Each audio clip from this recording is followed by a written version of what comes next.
um tema que a gente tá vendo agora é o tema das terras raras, né? Terras raras. Que recentemente o Caiado fechou um acordo com uma empresa...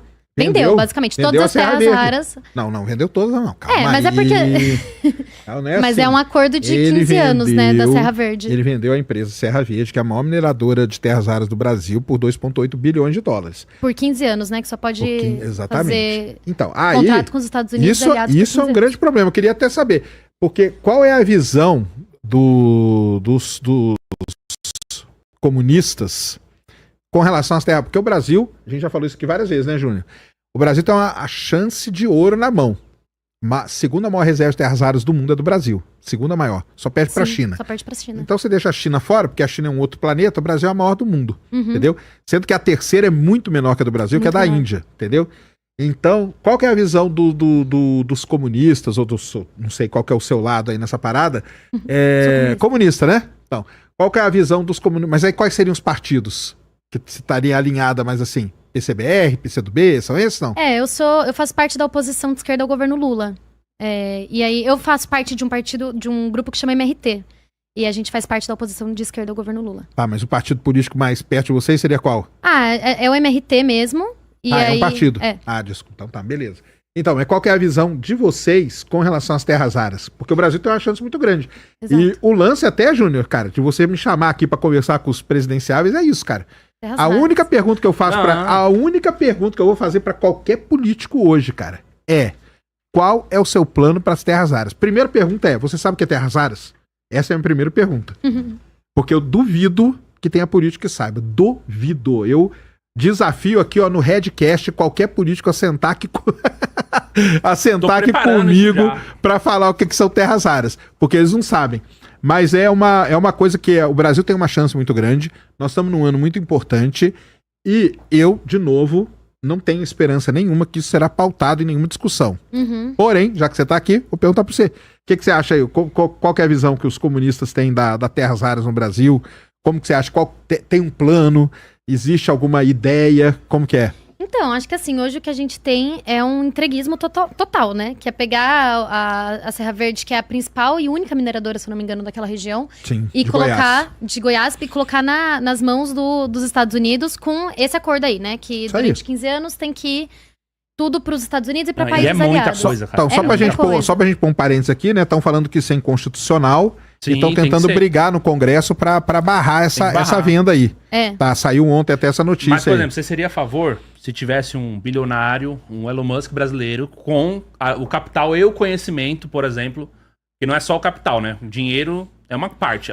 Contratando engenheiros de Minas brasileiros. Tem um cara que sabe fazer, exatamente. Para poder fazer isso ser produzido no Brasil, gerar emprego aqui, imposto aqui e tudo mais. Então, sobre isso assim, em primeiro lugar, eu acho que com certeza devia ser uma coisa que tá no nosso território, é de interesse e direito dos brasileiros, né? E que a gente possa, inclusive, da forma mais responsável possível, conseguir extrair, porque as terras raras, inevitavelmente, é importante para o desenvolvimento tecnológico. Acho que a discussão não é não extrair, não desenvolver pesquisa ao redor disso.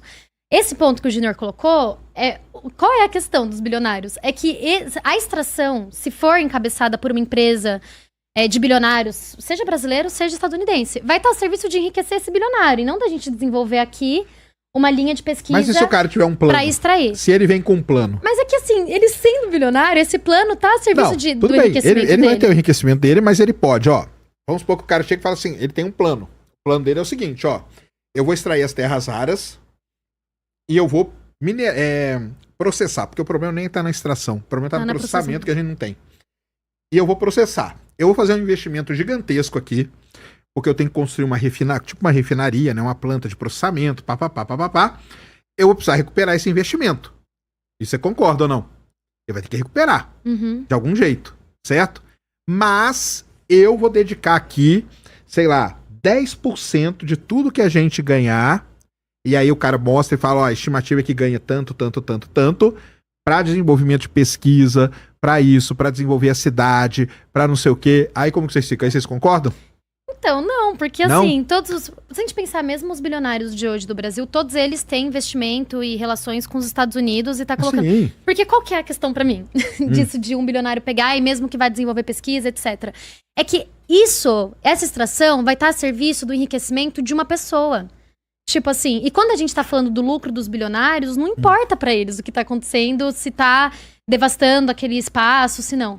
Vamos pensar, isso nem assim, vamos pensar uma coisa que seria mais possível e que poderia ser melhor. Se, sei lá, algumas universidades tivessem, então, o monopólio de pesquisa daquele espaço. Poderia ser, pensar isso. E de extração. Poderia ser mais interessante. Extração vai ser difícil a universidade fazer, mas tudo bem, pesquisa sim. Mas aí qual que é a sua ideia? O quê? O governo brasileiro extrair? O que eu acho que deveria ter hoje, num governo capitalista, no marco de ser muito... Aí não. Muito... Com várias... Por que não? Você acha que o governo brasileiro dá pro governo tomar conta? Não, acho que hoje não tem capacidade. O Lula não quer nem criar a Terra-Brás, né? Ele se nega agora. Falou que não vai tem, pelo menos, criar nenhuma medida pra... pra... O Lula não sabe nem o que é terra rara, sem brincadeira. E assim, mesmo bem, eu sei que você é contra o Lula também. Mesmo isso do entreguismo do Caiado, tipo assim, o Lula o entreguismo, na verdade, é do Lula, ué. O entreguismo é do Lula. O Lula faria a mesma coisa. Não, o entreguismo é dele, ué. O entreguismo é dele. Não, mas qual que seria um plano, aí sim, comunista para terras raras? Então, eu acho que um plano comunista para terras raras, em primeiro lugar, é o desenvolvimento de pesquisa para que aquilo não afete, mas né? Aí é que tá, a pesquisa já tá sendo feita há muitos anos nos outros países, tipo... Não, com certeza, e a gente tem que aproveitar a pesquisa que é feita. Tipo assim, a gente que é comunista também não nega todo o desenvolvimento que teve científico sobre o capitalismo, né? Então, com certeza, se apropriar desse tipo de conhecimento que foi desenvolvido. Agora... Aí como que faz? Tá lá. Tem lá a mina lá, tem ali, como que chama aqui? Poços de Caldas. Poços de Caldas, o maior lugar do mundo tem terra rara. Mas tá lá. Mas como que vai fazer? Não, eu quero saber, um plano assim. O que nós vamos fazer? Nós vamos reunir porque não vai ser trabalhador? Vai ser trabalhador, né? Vai ser trabalhador. Tá, e aí o quê? Vamos entregar a mina na mão deles. Não só na mão do... É justamente o controle de trabalhadores, cientistas, etc., sobre aquela situação. Tipo, sobre como vai ser extraído e como vai ser tratado as terras raras daquele local e pra onde ela vai ser destinada também, porque isso é muito importante. Mas aí você não acha que naturalmente, vou falar naturalmente, hein? Vamos supor, a gente pega 100 pessoas, chega ali em Poços de Caldas e fala assim, galera, ó, vocês 100 aqui, ó, isso aqui é de vocês, tomem conta aí, tá show de bola, produzam, façam o que você tiver. Você não acha que naturalmente surgirá uma pessoa no meio ali? Não, pode surgir. Inclusive, pode surgir uma pressão de burocratização, etc. Agora, não é só que vão ser 100 que vão estar controlando. Tipo assim, a ideia do comunismo não é só que sejam, sei lá, a gente destaca 100 pessoas, vai lá, coloca e controla. Isso é decidido coletivamente enquanto, vamos pensar, sei lá, se é no Brasil. Enquanto Brasil, a gente vai ter... Não, vamos pensar em Poços de Caldas, uma cidade. Tá bom, vamos pensar na cidade, então. Mas a gente vai estar pensando coletivamente a nível nacional aquele problema. E não só quem tá ali. Ou seja, a estatização desses meios de produção que vão estar ali, né? Vinculados, sob o controle dos próprios trabalhadores. Mas também, tipo assim, as universidades... Seja em Poços de Caldas ou não, vão ter que estar a serviço de pensar também aquela extração. Sim. A gente tá falando de uma união de cientistas, etc. E pode ser que surja, vamos supor, surge uma pressão de uma burocratização. Agora, não, eu nem falo uma pressão, não, eu falo naturalmente, ué. Não, e pode ter líderes, pode ter dirigentes um cara também. Ali, e o cara fala, pô, galera, fica aqui comigo porque eu manjo dessa parada aqui, entendeu? E aí ele começa a tomar conta daquilo. Ele, naturalmente, ele não vai virar uma pessoa central, uma pessoa decisiva, tal, mas aí como que... Isso pode ser, e assim, a ideia não é não ter especialistas, não ter engenheiros, não é essa a ideia. Entendi. O que a gente tá tratando é que esses especialistas fazem parte desse grupo de trabalhadores que vão estar lá. Mas aí eles vão ter ganhos diferentes, já que eles vão ter posições diferentes ou não? Só pra saber. Ai, gente, aí entra num debate que, assim... Não, pra entender como que é no comunismo isso aí. Porque como que é no comunismo? Porque tudo bem, eu entendo. Que você vai lá, planifica tudo, põe tudo ali, tá todo mundo ali. Todo mundo feliz, todo mundo produzindo por um bem. Eu entendo o que você quer dizer. Que não é pra enriquecer uma pessoa, mas é para o bem do país. Ou da nação, né? Todo mundo que tá isso.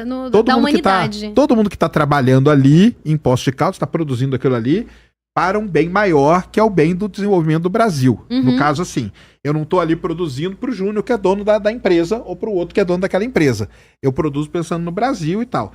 Mas dentro desse sistema, existe uma estratificação, obviamente. Não, e pode ser que tenha mesmo. Entendi.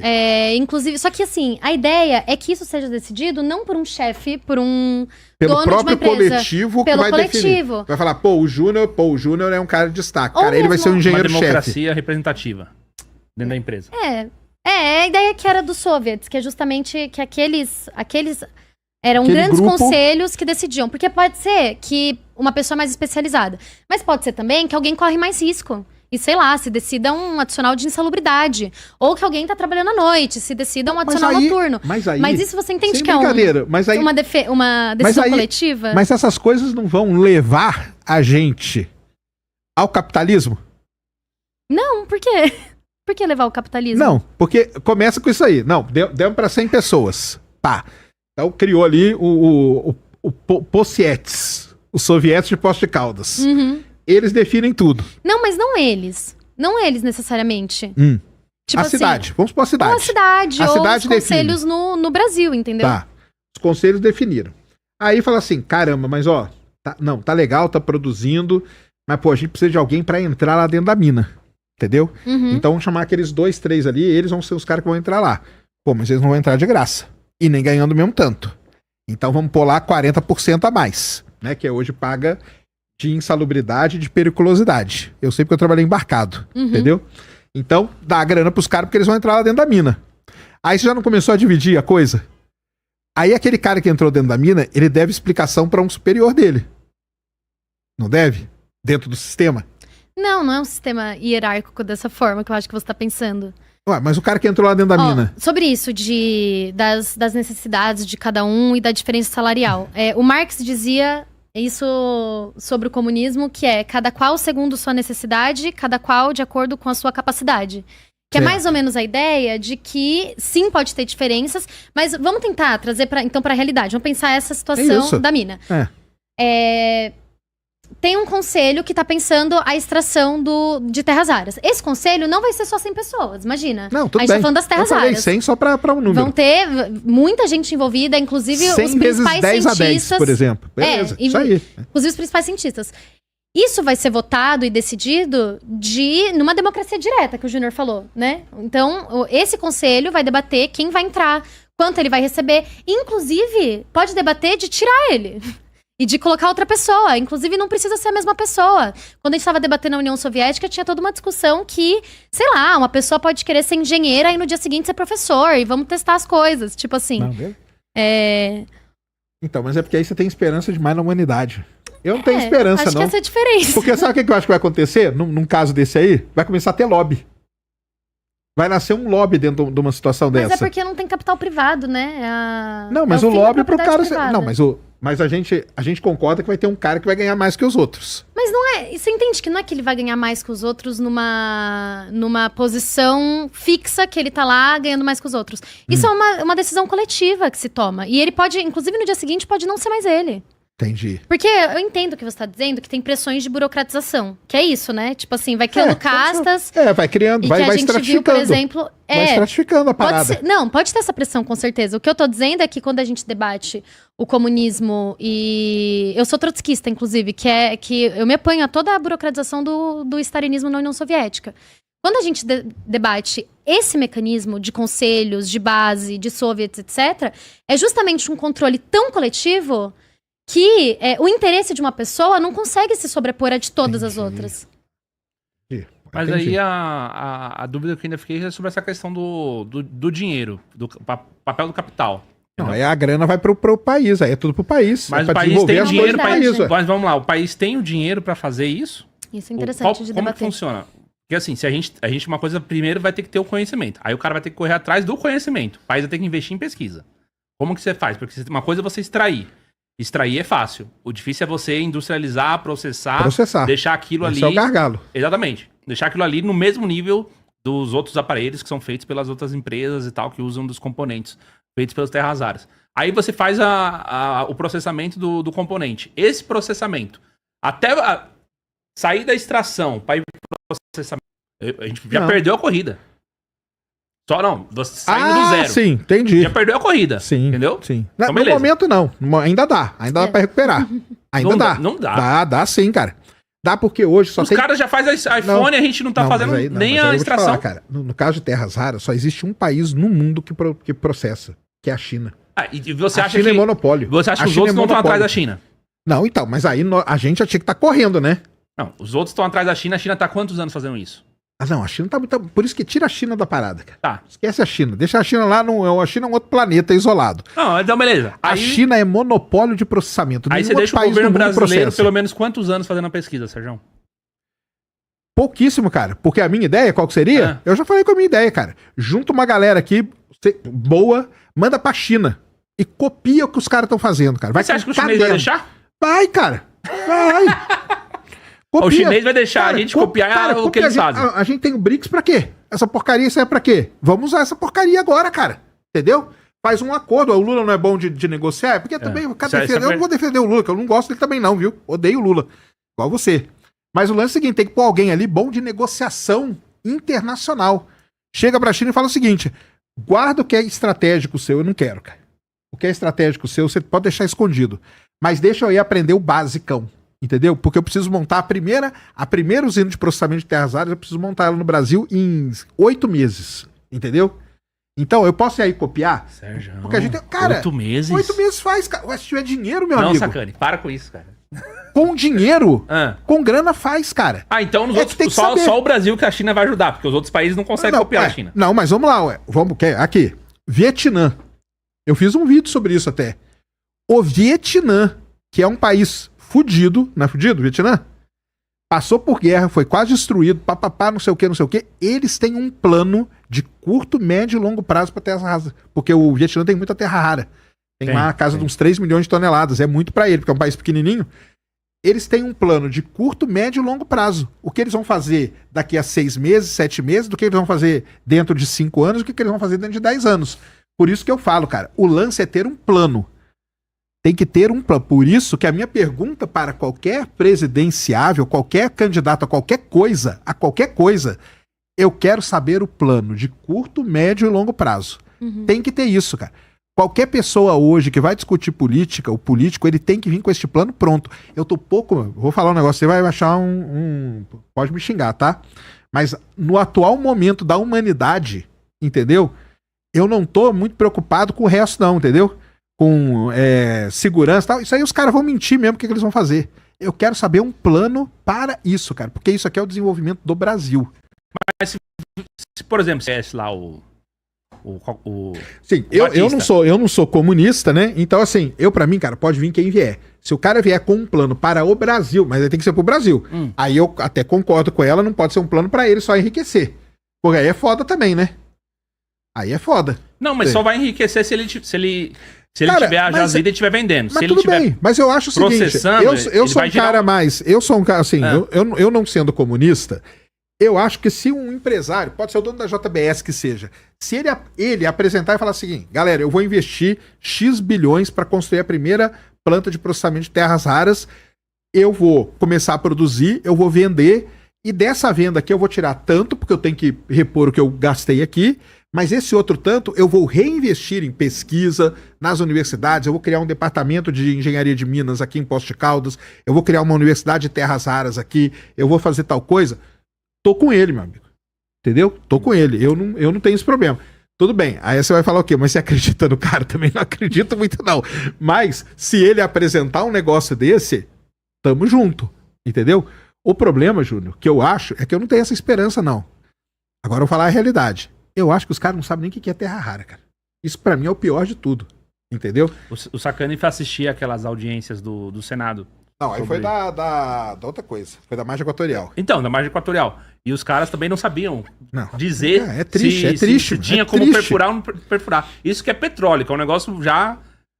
Não, o cara chega no meio da audiência lá, um deputado lá, e fala assim, quanto da floresta que vai desmatar? Aí o cara, meu amigo, o poço é lá no meio do mar. Ah, não é nada da floresta, não? Não. Então perfura essa coisa. Quer dizer, o cara não sabe nem o que está acontecendo. Esse que é minha grande preocupação, na verdade, é essa. Não existe um plano, e eu acho que não existe um plano de nenhum dos lados, entendeu?